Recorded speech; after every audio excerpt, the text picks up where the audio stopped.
السلام علیکم ورحمۃ اللہ وبرکاتہ۔ صلوات و سلام رسول اکرم اور ان کی آل اطہار پر۔ اربعین نیوز میں آپ کا خیر مقدم ہے، جس میں ہم اربعین سے متعلق خبریں پیش کرتے ہیں۔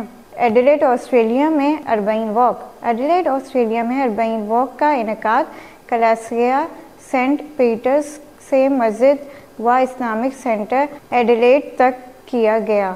اس موقع پر مسلمان اور غیر مسلم شریک ہوئے۔ اس واک کا مقصد امام حسین علیہ السلام کے قیام کی یاد، پیغام ایمان اور ہم آہنگی کو فروغ دینا تھا۔ شرکاء نے پرچم اٹھا کر اور اتحاد کے نعرے لگا کر راستے طے کیا، جس کا اختتام اسلامک سینٹر میں مذہبی و ثقافتی پروگراموں سے ہوا۔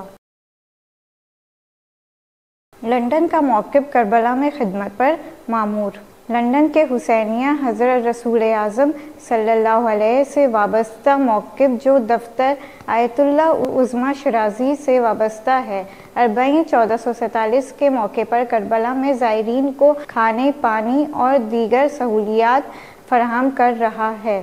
یہ خدمت بین الاقوامی سطح پر اربعین کی وسعت اور عالمی شیعہ برادری کی شرکت کی عکس بندی کرتی ہے۔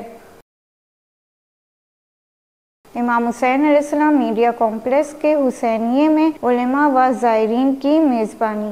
امام حسین علیہ السلام میڈیا کمپلیکس نے اربعین کے ایام میں علماء، فضلاء اور عام زائرین کے لیے اپنے حسینیے کے دروازے کھول دیے ہیں، جہاں دینی تعلیمات کے فروغ اور ثقافتی تبادلہ خیال کے موقع فراہم کیے جا رہے ہیں۔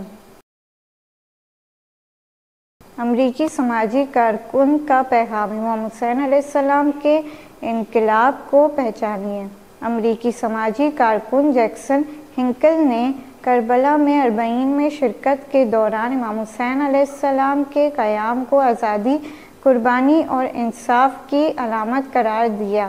انہوں نے حضرت زینب سلام اللہ علیہا کے کردار کو حضرت مریم سلام اللہ علیہا سے تشبیہ دی اور کہا کہ امام حسین علیہ السلام کی داستان اسلام اور مسیحیت کے درمیان ایک گہرا روحانی ربط پیدا کرتی ہے۔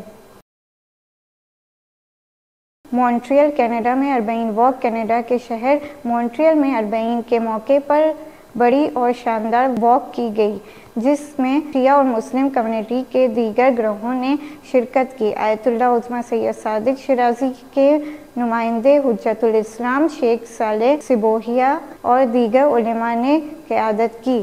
شرکاء نے حسینی نعرے لگاتے اور پرچم بلند کرتے ہوئے امام حسین علیہ السلام کی قربانی کے پیغام کو اجاگر کیا۔ اس اجتماع کو کینیڈین معاشرے تک عدل و حق کے پیغام کے فروغ کا ذریعہ قرار دیا گیا۔ قابل ذکر ہے کہ امام حسین علیہ السلام میڈیا گروپ نے اس واک کو لائیو ٹیلی کاسٹ بھی کیا۔ آیت اللہ عظمیٰ بشیر نجفی نے اربعین واک میں شرکت فرمائی۔ آیت اللہ عظمیٰ شیخ بشیر حسین نجفی حسب روایت اربعین واک میں زائرین کے ہمراہ شریک ہوئے۔ نجف کے علماء اور طلاب کے ساتھ سخت گرمی کے باوجود یہ سفر کیا گیا تاکہ زیارت اربعین اور عشق حسینی کے اعلیٰ مقام کو واضح کیا جا سکے۔